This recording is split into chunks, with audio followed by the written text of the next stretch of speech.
Religious knowledge है अपने बच्चों को कैसे दी जाए, और उनके साथ भगवान या जो भी सुप्रीम पावर है, डर का नहीं बल्कि प्रेम का संबंध हो, वो कैसे किया जाए?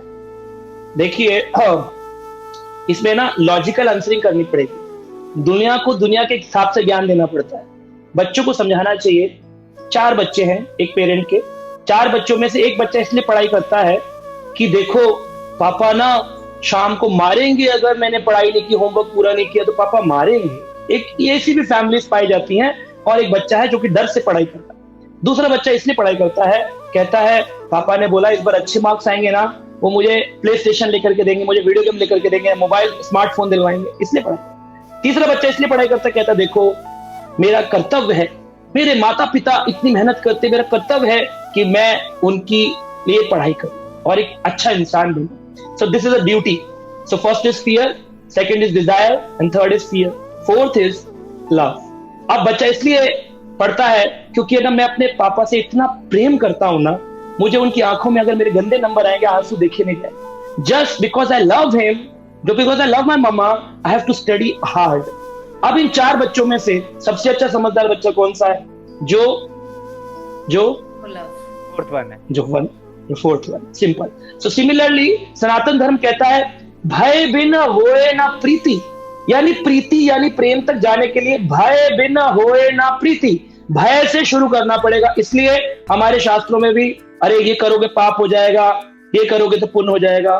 तो पाप पुण्य से डराकर, पाप करोगे तो नरक में जाओगे, पुण्य करोगे तो स्वर्ग में जाओगे। जो दोजख जन्नत है वही नरक और स्वर्ग है, वही हेल और हेवन है। हेवन को स्वर्ग कहते हैं, जन्नत को स्वर्ग कहते हैं। दोजख और हेल और नरक ये तीनों चीजें पर्यायवाची सिनोनिम्स हैं। तो अब हम किसी भी धर्म में देखें तो उन धर्मों में केवल डर तक सीमित है, यानी कि उन धर्मों में केवल फियर फैक्टर तक ही रिलेटेड है। लेकिन हमारा सनातन धर्म एक्सपैंड करता है अपने आप को, भय बिन होए ना प्रीति, यानी कि our journey starts from fear, goes to desires, goes to duty, and ultimate objective of a spiritualist is to love God. तो ये हमें बच्चों को ट्रेनिंग देना चाहिए। बेटा हमारे पास स्टेप्स बाय स्टेप्स दिया हुआ है।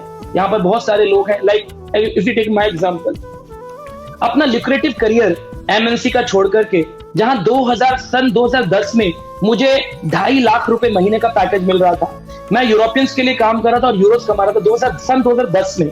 जब इस कौन से जुड़ चुका था, प्रचारक था, लेकिन मेरे मन में आया कि मुझे इस धर्म का प्रचार करने के लिए धन की आवश्यकता नहीं है, मुझे अपना जीवन प्रचार में लगाना है। अगर मैं धन ही कमाता रहूंगा तो कितने लोग होंगे जो कि अज्ञानता में रह जाएंगे, अवेयरनेस फैलाएगा कौन? तो लोग सोशल वर्क करते हैं, लोग कहते हैं समाज सेवा करनी चाहिए। कई सारे लोग होते हैं, जैसे मदर टेरेसा, उन्होंने अपने करियर्स को छोड़े, महात्मा गांधी उन्होंने अपना एडवोकेसी करियर को छोड़ा समाज के लिए, कोई सोचता है सोशल सोसाइटी के लिए।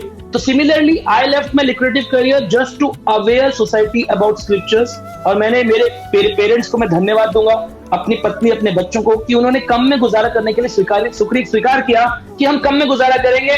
और आज उनको कम में गुजारा नहीं करना पड़ता है, एक्चुअली उनकी डिजायर्स नहीं है, इसलिए जो है उसमें वो आनंद में रहते हैं। प्रॉब्लम ये नहीं है कि हमारे पास कम है, प्रॉब्लम संसार के साथ है कि उनकी डिजायर्स बड़ी बड़ी हैं और वो कभी खत्म नहीं होने वाली। आज हमारी फैमिली ने अपने डिजायर्स को कम करा है। वो कहते हैं जो है, अब एक व्यक्ति जिसकी 1 करोड़ रुपए महीने की इनकम है और एक जिसकी 1,000 रुपए की इनकम है, दोनों ही शाम को अन्न यानी ग्रेन की रोटी खाते हैं। ये तो नहीं जिसकी 1 करोड़ की तनख्वाह है वो सोने की रोटी खाता है, चांदी की रोटी खाता है, वो भी अन्न की रोटी खाता है। अन्न की रोटी के लिए 1 करोड़ की आवश्यकता नहीं है, मैं 5,000 रुपए भी वाले की रोटी खा सकता हूं। तो प्रॉब्लम क्या है, मैंने जो 5,000 1 करोड़ में से निकाल तो बाकी क्यों कमाया है? To show off, to satisfy my ego, to build a big house, to show my relatives, to show my neighbours, to show my friends, जिनसे मुझे जलन होती है कि मैं पीछे ना रह जाऊं, मैं इनको दिखाऊं मैं भी नंबर 1 हूं। तो ये जो रैट रेस है ना, इस कारण से व्यक्ति पैसे कमाता है और अपने को बड़ा बनाना चाहता है। अगर रैट रेस हटा दो, रेस में जी जोड़ दो, God race, RAC race, God जोड़ दो G, that becomes grace. God's grace में आना चाहिए इंस्टेड ऑफ रैट रेस में आने। तो ग्रेस में आएंगे, लाइफ आनंद में है, हमारी लाइफ मस्त है, बच्चे स्कूल में पढ़ रहे हैं, मस्त है, कोई टेंशन नहीं, everything is given by God. Share, like and subscribe this channel. Hare Krishna.